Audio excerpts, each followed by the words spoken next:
ఇక్కడికి వచ్చినటువంటి వాళ్ళందరినీ కూడా మనం చూడొచ్చు. ఈ ప్రాంతంలో ఒక ధర్నా చేయడానికి వస్తూ ఉన్నటువంటి వారిని మనం చూస్తూ ఉన్నాం. కొంతమంది ఏడుస్తూ ఉన్నారు. అమ్మ, ఏంటి అసలు ఏం జరిగింది ఇక్కడ? ఎప్పుడు వచ్చింది హైడ్రా ఇక్కడ? నిన్న వచ్చింది సార్, నిన్న పొద్దున వచ్చేసింది. నిన్న పొద్దున మేము మార్కెట్కి వెళ్ళిన పనికి కూరగాయలు మోసుకుంటాం. మాకేం తెలియదు.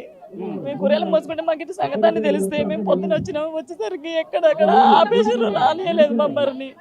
ఇక్కడికి రానియకపోతే మాకు కళ్ళు తిరిగి అడ్డం తిరిగి పడిపోయినాం. మేము అక్కడ పోలీసులు వాళ్ళు వీళ్ళందరినీ చూసి మేము పడిపోయి మళ్ళీ లేచి గల్లీ ఎక్కడ పోనిస్తారని మేము గల్లీ చూసి ఏ గల్లీకి వచ్చినా ఎక్కడ రావనివ్వట్లేదు. 11 దాకా 12 దాకా నీళ్ళు కూడా ఆకుండా తిరుక్కుంటే ఎండ కొట్టంగా పిల్లల్ని వేసుకొని పిల్లల్ని ఒకళ్ళ ఇంటికాడ ఉంచి వాళ్ళని అడిగి బాధ పెట్టి వాళ్ళని మేము తిరుక్కుంటా వచ్చి 11 గంటలకు మెల్లగా వచ్చినాం ఇంట్లోకి. అప్పుడు వచ్చినాక ఇంట్లోకి వస్తే ఎప్పుడు కొనుక్కున్నారమ్మా మీరు? ఎన్ని గజాలు ఉంది మీకు? మాది 100 గజాలు సారు. ఎప్పుడు కొనుక్కున్నారు? 6 నెలలు అవుతుంది. మొన్ననే కడతామని స్టార్ట్ చేసినాం. కట్టంగానే వచ్చేసిర్రు. వచ్చి ఆపేస్తున్నాం. మమ్మల్ని రానిస్తలేరు, లోపలికి ఏం చేయనిస్తలేరు. మేము బయటనే ఉండిపోయినాము. మీరు చెప్పండి అమ్మా, ఎన్ని గజాలు ఉంది ఇక్కడ మీకు? ఏమైనా అంటున్నారా హైదరాబాద్ వచ్చి?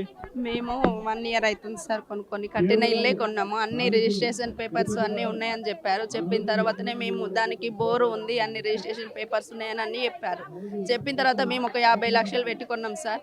కొన్నప్పుడు ఎవరు రాలేదు, ఇల్లు కట్టినప్పుడు ఎవరు రాలేదు, ఏం లేదు. మేము అన్ని ప్రూఫ్స్ తీసుకొని కట్టినామని చెప్పారు. చెప్పిన తర్వాత మేము పర్మిషన్ ఇచ్చారు, అన్ని ఇచ్చారు. మేము ఒక 10 తులాల బంగారం మా అమ్మ వాళ్ళు పెట్టింది ఉంటే అది మొత్తం అమ్మేసిన సార్. బ్యాంకులో పెడితే ఇడిపించుకునే అంత స్తోమత కూడా లేదనేసి చెప్పేసి బంగారం మొత్తం అమ్మేసినాం సార్. మాకు మార్కెట్ అందుబాటులో ఉంది కదా అనేసి కూరగాయలు అమ్ముతాం సార్. మేము ఇద్దరం చిన్నపిల్లలను వదిలేసి పోయి అమ్ముతాం. వాళ్ళు మాకు మార్కెట్ అందుబాటులో ఉంది కదా, అన్ని పేపర్స్ ఉన్నాయి అన్నారు కదా అనేసి మేము కొన్నాం. తర్వాత 1 ఇయర్ అయింది సార్. 1 ఇయర్ అయినాక ఇప్పుడు వచ్చి ఇదే సార్ మా ఇల్లు. ఇక్కడ మేము మార్కెట్ పోయి వచ్చి 2 గంటలకు వస్తాం సార్ ఇంటికి. నైటు తెల్లారి 5 గంటల వరకే ఇది మొత్తం ఇదంతా కూల్చేసిర్రు. ఏమైంది సార్, ఎందుకు వచ్చింది సార్ అంటే ఏం తెలియదమ్మా మాకు గవర్నమెంట్ నుండి ఆర్డర్ వచ్చింది, మేము కూల్చేస్తున్నాం. ఇది గవర్నమెంట్ ల్యాండ్ వచ్చింది కదా. పొద్దుగల మబ్బులో 4 గంటలకు వచ్చేసిండ్రు. 4 గంటలకు వచ్చేసి చెప్పుడు లేదు. అన్ని పోలీసులు అటుపక్క ఇటుపక్క ఆపేసిండ్రు. అసలు జనాలు రావట్లేదు. అందరు కష్టాలకు పోయిండ్రు. పొద్దుగాల డ్యూటీకి పోయేటోళ్ళు అందరు డ్యూటీకి వచ్చేదాకా చూస్తే అంత తూలిపేసేసి హైడ్రా అంటారు. ఇంతమంది కడుతుర్రు, బోర్లు వేసిర్రు. ఒక్క బోర్ వేసినప్పుడు కూడా ఇది గవర్నమెంట్ ల్యాండ్, మీరు బోర్ ఎందుకు వేస్తున్నారు అని కూడా వాళ్ళు ప్రశ్నించాలి కదా సార్. అన్ని వేసిన తర్వాత పేదోళ్ళ దగ్గరకు వచ్చి డబ్బు లాగేసుకుంటామంటే అది ఎంతవరకు కరెక్ట్ అవుతుంది? అది కొనికి 5 సంవత్సరాలు సార్. ఇప్పుడు కొనలేదు, 5 సంవత్సరాల కింద మాది పూలు చేసిండ్రు. 5 ఇయర్స్ అయింది కొనేసి 5 ఇయర్స్ అయింది. దాని కంపౌండ్ వాళ్ళు చేసిన రిజిస్ట్రేషన్ అయింది, పర్మిషన్ తీసుకున్నా, అన్ని తీసుకున్నా. ఇప్పుడు వచ్చి హైడ్రా అని బోర్డు పెట్టిండ్రు. చూస్తే హైడ్రా కాదంట. హైడ్రా ఇక్కడ హైడ్రా ఇప్పుడు అన్ని కాయిదాలు ఉన్నాయి మా దగ్గర. జెన్యూన్ పేపర్స్ అని ఇచ్చారు మమ్మల్ని. మరి మోసం చేసిండ్రు. ఇది పద్ధతినా? హైడ్రా ఏం హైడ్రా? అర్ధరాత్రికి వస్తారా? పగలపూట వచ్చి ఇన్ఫార్మ్ చేయలేదు మాకు. అసలు ఇన్ఫార్మ్ చేయలేదు. పొద్దుగాల 4 గంటలకు వచ్చిండు. అసలు ఎవరిని బయటికి రానియట్లేదు. మా ఇల్లు ఉంది, వాడు అంతా తూలిపేసి గిరిలు అన్ని కట్టేసిండ్రు. ఈ పద్ధతేనా? ఇప్పుడు మా అంతా కష్టపెట్టే వాళ్ళు ఉన్నలం కావు. అందరు 60 గదాలు 75 గదాలే. ప్రభుత్వం చెప్పింది 75 గదాలు కట్టుకోండి పర్మిషన్ లేకుండా. అయినా పర్మిషన్ తీసుకొని కట్టినాం. అయినా వాళ్ళు బతకనిస్తలేరు. అంటే ఏం చేసి చచ్చిపోవాలన్నా మేము? బతకొద్దా? ఇంకా బీదోళ్ళు ఏం చేయాలా? అసలు ఓట్లకైతే వస్తారు, మేము ఆకు ఓటేయండి అదే వేయండి అని కాంగ్రెస్ పార్టీ వస్తుంది. ఇప్పుడు ఎవడున్నాడు? కొడుకు లేడు ఇప్పుడు కాంగ్రెస్ పార్టీ అని. అంత ఇబ్బంది పెట్టిండ్రు. ఎంతమంది అంత ఆడవాళ్ళు మగవాళ్ళు అందరు ఇబ్బందులు ఉన్నారు. ఇప్పుడు ఎక్కడ పోతారు చెప్పండి? అందరు కష్టపడే ఉన్నోడు ఎవరు లేడు. ఉన్నోడు ఇక్కడ ఎందుకు కొంటాడు డబ్బు భూమి చెప్పండి? ఏదో అక్కడ మేము ఎక్కడో ప్యాలెస్ లో కొనుక్కుందాము, మేము విల్లాస్ లో కొనుక్కుందాము. మేము ఈ ఏరియాలో మేము కొనుక్కుంటామా అన్న చెప్పండి?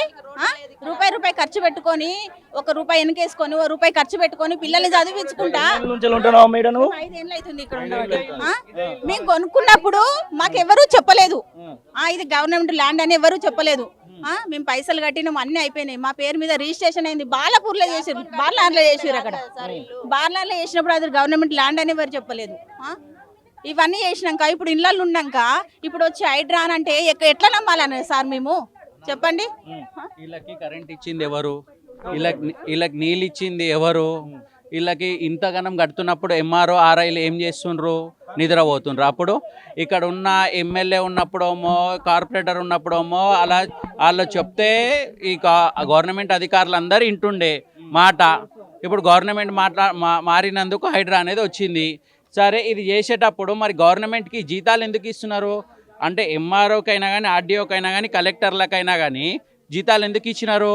బోర్డులు పెట్టాలి కదా, ఇక్కడ గవర్నమెంట్ బోర్డులు నిన్న మొన్న తీసుకొచ్చి గవర్నమెంట్ బోర్డులు పెట్టిండ్రు. వీళ్ళు ఇంతగానం కట్టుకున్న దాని తర్వాత ఎన్నో రోజుల నుంచి మేము ఇది గవర్నమెంట్ స్థలాలు కట్టొద్దు అని చెప్పేసి బోర్డులు పెట్టండి అని చెప్పినాము. అప్పుడు బోర్డులు పెట్టడానికి చేతగాలి. ఇప్పుడు వీళ్ళు వచ్చిన దాని తర్వాత కట్టుకున్న దాని తర్వాత నువ్వు కూల్చేస్తున్నావు కదా, కూల్చేసిన దాని తర్వాత ఏం చేస్తున్నావు? వీళ్ళ గురించి వీళ్ళకి ఏం న్యాయం, వీళ్ళకి ఏం న్యాయం ఇక్కడ చూడండి, ఇక్కడ కాయిదాలు లేవా? ప్రైవేట్ ల్యాండ్, గవర్నమెంట్ ల్యాండ్ ఎక్కడి? హైడ్రా ఎక్కడ ఉంది? చెరువు ఉందా? ఇది చూడండి, కలెక్టర్ ఆఫీస్ నుంచి వచ్చింది. కలెక్టర్ ఆఫీస్ వచ్చింది. ఎక్కడ హైడ్రా ఉంది? ఎక్కడ చెరువు ఉంది? చెరువు చూపించి, చెరువు ఆ మూలకు ఉంది.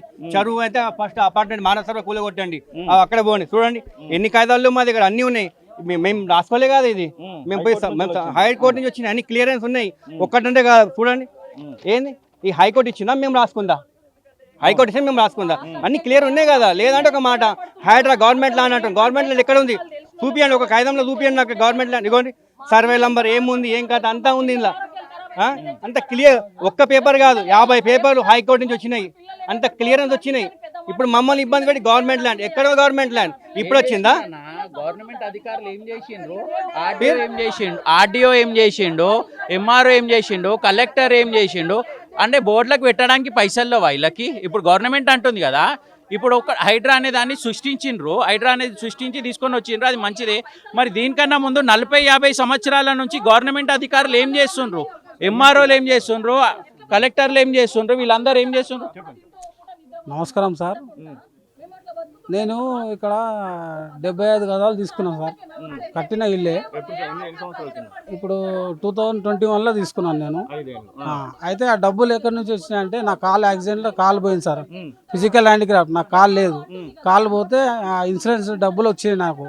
అందులో నేను ఇంకా కొన్ని డబ్బులు అప్పు చేసి నేను కట్టిన ఇల్లు ఇక్కడ 31 lakhsకి నేను తీసుకున్నాను సార్ ఇల్లు.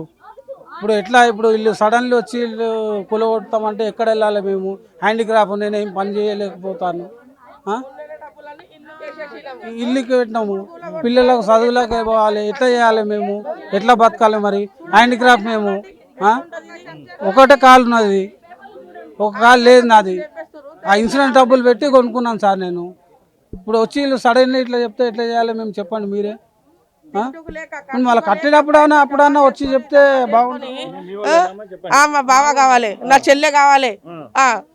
ఆయనకు అట్లా ఉన్నది, ఈ 4 పిల్లలు.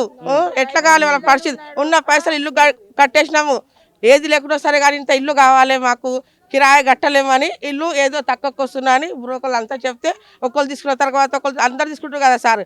5 ఏళ్ళ ఇప్పుడు తీసుకొని అప్పటి నుంచి ఏం చేసారు గవర్నమెంట్?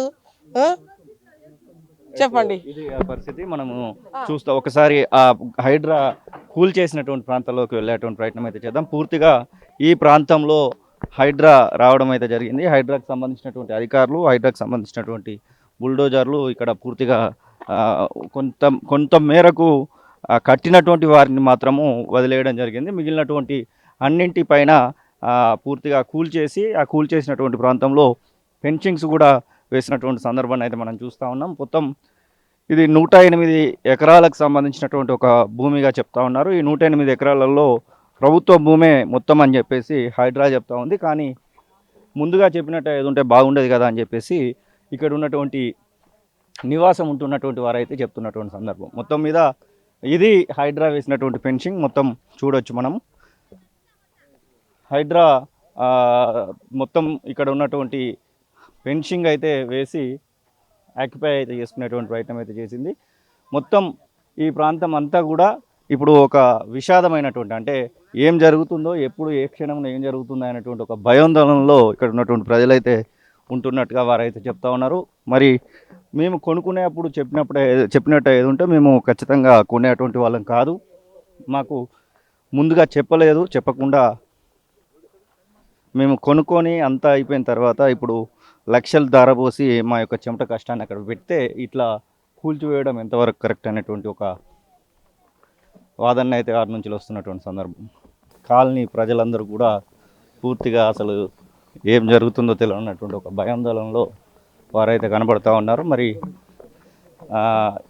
ఇలా చేయడం కరెక్ట్ కాదనేటువంటి ఒక మాటనే ప్రధానంగా వారైతే చెప్తున్నటువంటి సందర్భాన్ని అయితే మనం చూస్తూ ఉన్నాం. మొత్తం ఈ ప్రాంతం అంతా కూడా ఇక్కడ ఉన్నటువంటి ప్రజలతో నిండిపోయినటువంటి దృశ్యాలను అయితే మనం చూస్తూ ఉన్నాం.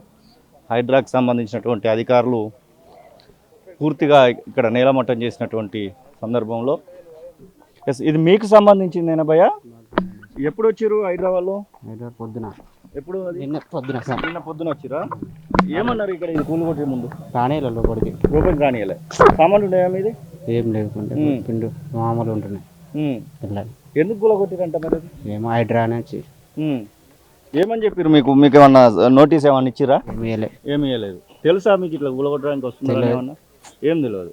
ఏ టైంలో వచ్చిరన్నా? పొద్దున 6 గంటలకు. పొద్దున అంతా మొత్తం గులగొట్టేసిరు. మొత్తం గులగొట్టేసి వచ్చి నిలబడితే ఏముంది, ఏం లేదు. ఎప్పుడు కట్టుకున్నారు మీరు ఇది? 4 years అయింది. 4 years అయింది. 4 years అయింది. దీనికి ఏమన్నా ఇంటి కనెక్షన్, నల్ల కనెక్షన్, పన్నులు ఏమైనా కడుతున్నారా? ఇంటి పని కడుతున్నాం. ఇంటి పన్ను కూడా కడుతున్నారు. మీకు ఇంటి నెంబర్ కూడా వచ్చింది? వచ్చింది. ఇంటి నెంబర్ వచ్చినాకనే రిజిస్ట్రేషన్ అయింది, పైసలు కట్టినాం. రిజిస్ట్రేషన్ అయింది. ఇంకా ఇంకోటి రోజులు అయితే ఉందామని కూడా ఉన్నాం. నిన్న లేవు ఊరికి వచ్చేసరికి కదా మొత్తం అయిపోయింది. మా వాడు పనికి పోయింది. ఎంత పెట్టి రిజిస్ట్రేషన్ అయిందన్న మీకు? మాకు 32 lakhs పడింది 100 గజాలు. 100 గజాల 30 మళ్ళీ కట్టినందుకు 5 లక్షలు అయింది. 40 లక్షల దాకా పోయినాయి. ఏమంటున్నారు మరి? దీన్ని నమ్మిన వాళ్ళని అడిగారు ఏమన్నా? నిన్న పొద్దుగాలే ఇవ్వాలి, సండేనే. అది కూడా శనివారం ఆదివారమే చేసిరు, మిగతా రోజులలో చేస్తలే. అవును. ఇది పరిస్థితి. మనం చూస్తున్నటువంటి ఈ ప్రాంతం అంతా కూడా చూడొచ్చు. హైడ్రా కూల్చివేసినటువంటి ఆ యొక్క భాగాన్ని కూడా చూడొచ్చు. మొత్తం అస్మత్పేట మొత్తంలో కూడా ఒక తెలియని భయాందోళనలో మాత్రం ఇక్కడ ఉన్నటువంటి ప్రజలు అయితే కనబడుతున్నారు. బుల్డోజర్లు హైడ్రాకి సంబంధించినటువంటి మొత్తం వ్యవస్థ అంతా ఇక్కడికి వచ్చి పూర్తిగా కూల్చేసినటువంటి సందర్భాన్ని అయితే మనం చూస్తూ ఉన్నాం. ఫెన్సింగ్స్ వేయడానికి కూడా కొన్ని హోల్స్ను కూడా వారే పాతిపెట్టినటువంటి సందర్భాన్ని కూడా మనం చూస్తూ ఉన్నాం. మరి ఖచ్చితంగా వీరికి న్యాయం చేయాల్సినటువంటి బాధ్యత ప్రభుత్వాన్ని అంటూ ఉన్నారు ఈటల రాజేందర్ మల్కాజ్గిరి ఎంపీ. మరి ఖచ్చితంగా ఈ విషయంలో స్పందించాల్సినటువంటి బాధ్యత కూడా ప్రభుత్వాన్ని అని అయితే వారు చెప్తా ఉన్నారు. మొత్తం ఇక్కడ కూల్చేసినటువంటి శిథిలాలను కూడా మనం చూడొచ్చు.